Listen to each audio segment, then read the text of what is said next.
just wanted to make a video, hopefully to help some people out there. Maybe not lose some money like I did and getting batteries, used batteries. Not make some of the mistakes I did, and maybe help learn some of the lessons learned I could share. You see a lot of videos all over the internet, YouTube and stuff, and they show people reviving and bringing back batteries that have been dead for long periods of time, and I'm believing they're not quite what they're cracked up to believe. The videos are somewhat misleading. Maybe they're in better condition, or they just got a lucky golden horseshoe up their hind ends, or what, I don't know. I could be mistaken. There might be somebody that prove me wrong, but I'm not seeing it. I got 4 batteries I was going to do to upgrade my solar building, and for the price, I thought I could get 4 batteries for what it cost me to get one new one. And I guess that was kind of what blinded me a little bit and got me going. I mean, I wasn't completely bad on it. I found them on Craigslist. In fact, I'm not knocking on this brand at all. These batteries could be very good if taken care of and got new, but I think they've been phased out and replaced. They are the PowerWare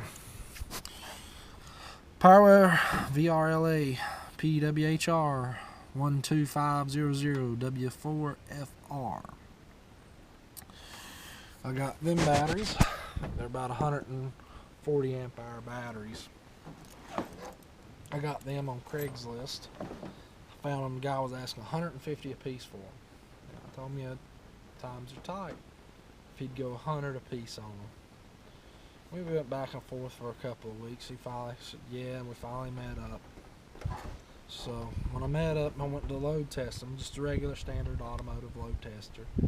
And I've never really load tested, I'll admit, a whole lot of the deep cycle batteries and storage batteries like this. I mean, car batteries, I've been around that all the time, but I mean, that's simple. This is 1,000 cranking amps, and well, you load test it and you see what it reads, and it's kind of blatantly obvious then. But these ain't rated in cranking amps, amp hours or watt hours or whatever else. And I checked them. I got 4 batteries. I labeled 1 through 4, 1 being the best and 4 being the worst. One when I got them, and 1 and 2 showed promise. And from what I understood from the guy, they'd just been sitting for a while and in need of charging. And 1 and 2, they were showing 12.2 volts and about 200 cranking amps on, just like I said, a standard automotive load tester. Clamp it to the battery, you got your analog meter, you press the button and hold it for 10 seconds and see what it says. And I mean, they showed about 200 on there. I'm not sure what they should show, but being storage batteries, so I figure it's okay. And they was holding 12.2. 3 and 4 not so good. 4 was just terrible at flatline. I gave him probably less than what scrap prices are. Yeah, way less. Because he dropped it when I showed him that on the meter. But 1 and 2, I figured they're showing 12.2 volts. They'll charge right up.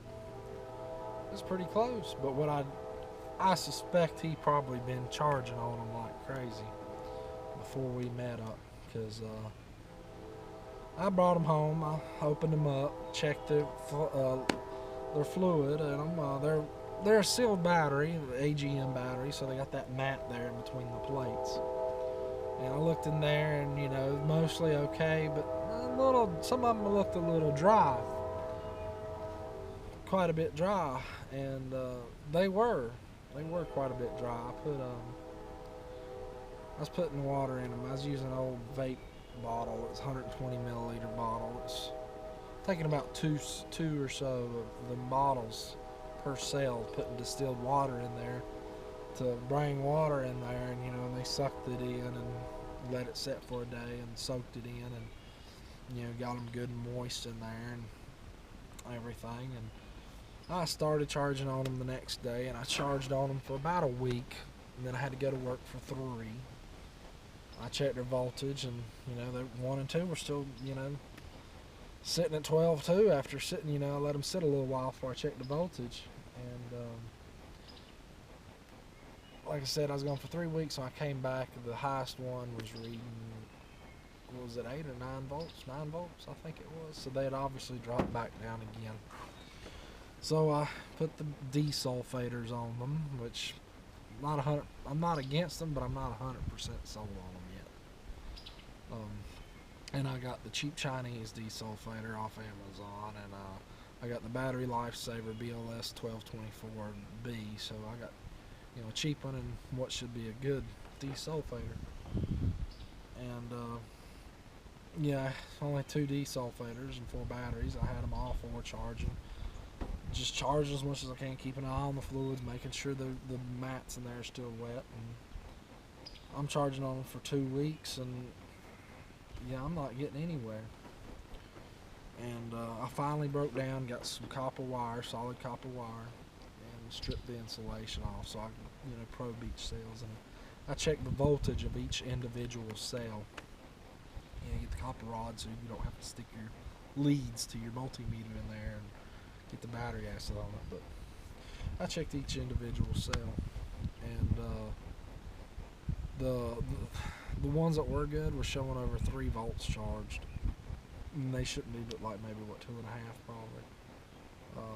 Some of them cells were only showing 0.2 volts, so obviously a bad cell.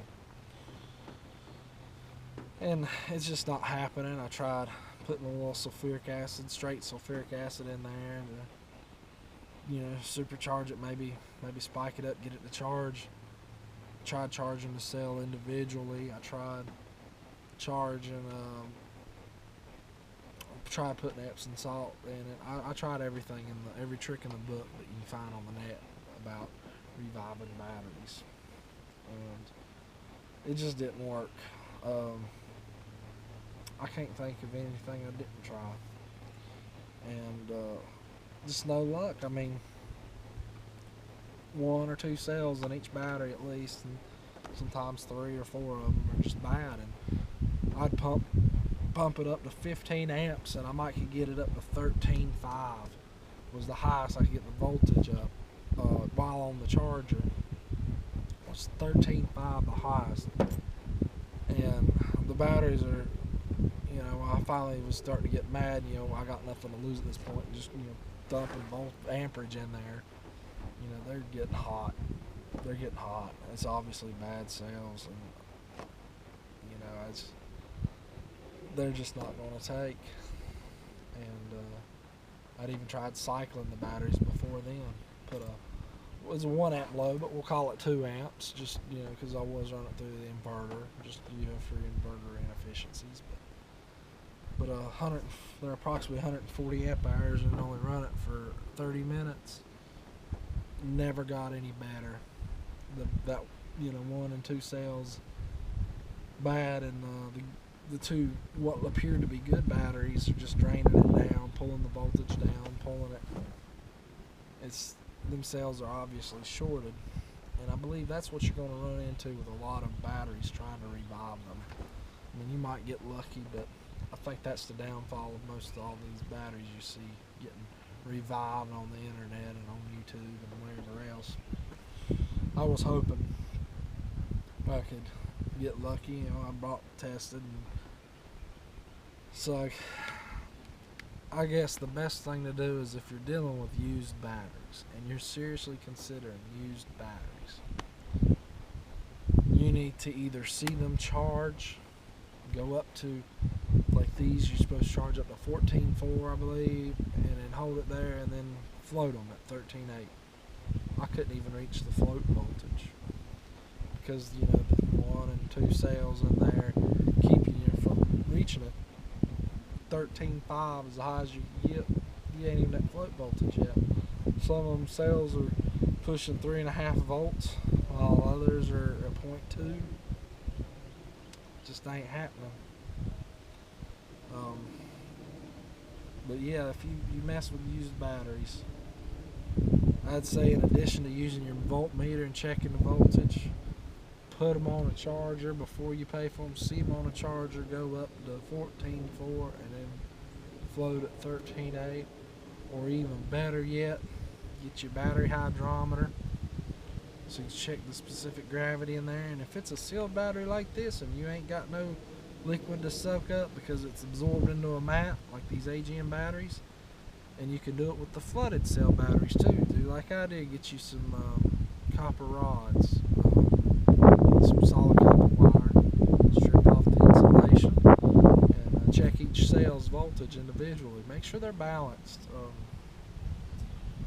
You really got to be careful, and I just did a quick external inspection, and that was my downfall. I just checked the voltage and assumed the story of they've just been sitting a while was true, because 12.2, it's, I mean, you know, it's obviously not charged, but it's not in the realm of thinking this battery's bad, it just needs a charge. But if he'd been charging on it for the whole 2 weeks, we was going back and forth on the emails before he picked a place to meet. You know, it's 12.2 is a pretty high voltage if he's, which is, you know, was my experience, and then they just finally started getting hot. So the biggest thing is be leery of used batteries. I thought I was being leery enough and cautious enough, but I was obviously wrong. So you need to really check those cells. And now I'm heading off to the scrapyard because I'm tired of dealing with them and tired of moving around these 100 pounds each batteries that are worthless. And we'll see if I can't get some money out of them back.